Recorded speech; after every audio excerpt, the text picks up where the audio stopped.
I am Krista Kay, and I am here to help you get your photos organized. I am in upstate New York today. I'm at this beautiful home where I am going to be taking on a huge project. It's 6 generations of photographs. We are going to organize them, we're going to digitize them, and we are going to make them a neat collection. And I'm going to show you how we're going to do this. First off, if that is you though, make sure to like this video and subscribe so that you see all of my content on how I suggest you get photo organized. So here we go. This is the house where this entire project took place, and it just oozes with charm. I was excited to get started on their project. They had warned me they had a mess of pictures. I hear that from a lot of people though, so I really was not expecting quite the mess I came into, but they were right. This one was a disaster. Boxes filled with old photographs, new photographs, all mixed together. There was very few photo albums. Mostly it was just loose prints and very hodgepodge. They even had old family films mixed in, as well as a ton of old slides that were in no particular order. So I knew we had our work cut out for us. The first step was to just sit down and talk through the game plan together. We looked at the photographs and determined which ones were really important, which ones were pictures of grandparents and great-grandparents. We also identified things that just really didn't have value.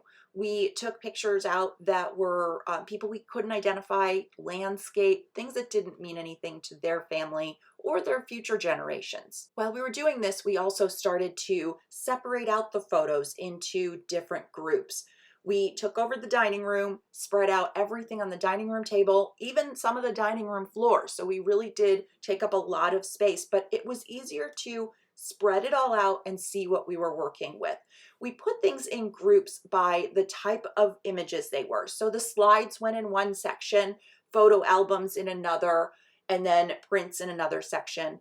We then also put them into groupings by decade.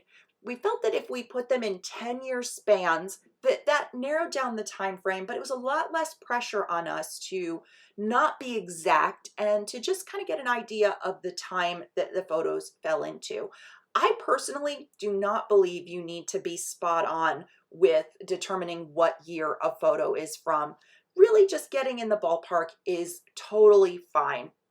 Then after that, we took all of the photos out of the photo albums and continued stacking those into the appropriate years as well. We continued to take out the pictures that just didn't have any value.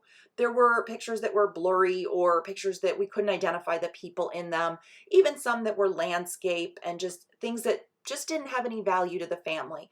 It was helpful to them because they had so many photographs to narrow down some of those pictures and to eliminate some, just so they had a much more neat and organized group of photos when they were done. Next step is my favorite part, and I think the most important step too. It's to take all of those old photos that you've put into the piles and you've organized by decade to then get a digital copy of all of them. This is really the only way those old photo memories are safe. If you have only that print photo, something can happen to them. And I talk to people all the time who have damaged pictures. So having the digital backup is a great way to just know your photograph is safe.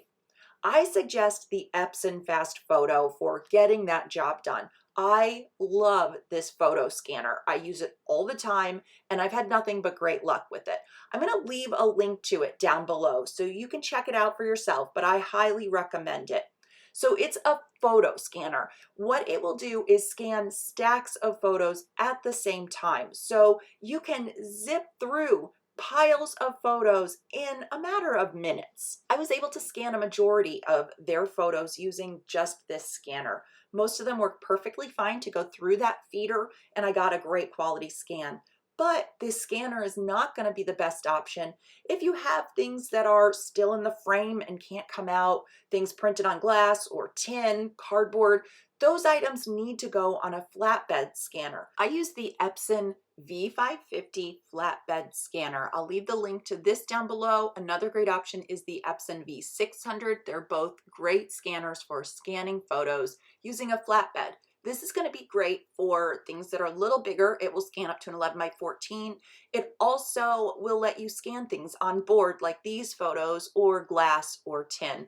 So it's a great scanner to have to just finish the project up if you still have those few extra things that won't work in the Epson fast photo with the photo feeder. Once we had all of the pictures digitized, then we needed to organize those prints. And I have the perfect product that I get off of Amazon. It's just some simple boxes that I use to organize those print photos.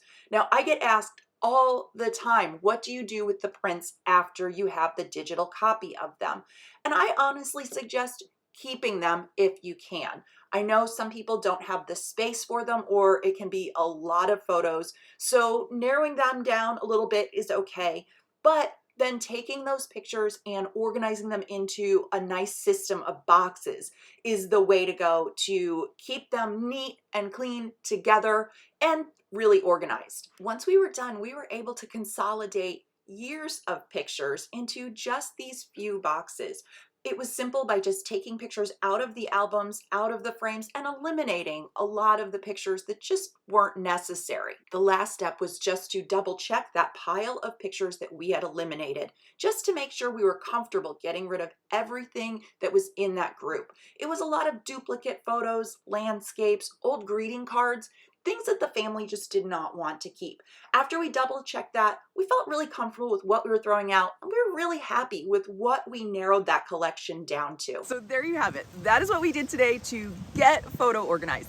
If this is you and you can relate to any of this, definitely make sure you are subscribing to this channel, because I'm going to be talking about all the methods that you can use to also get photo organized.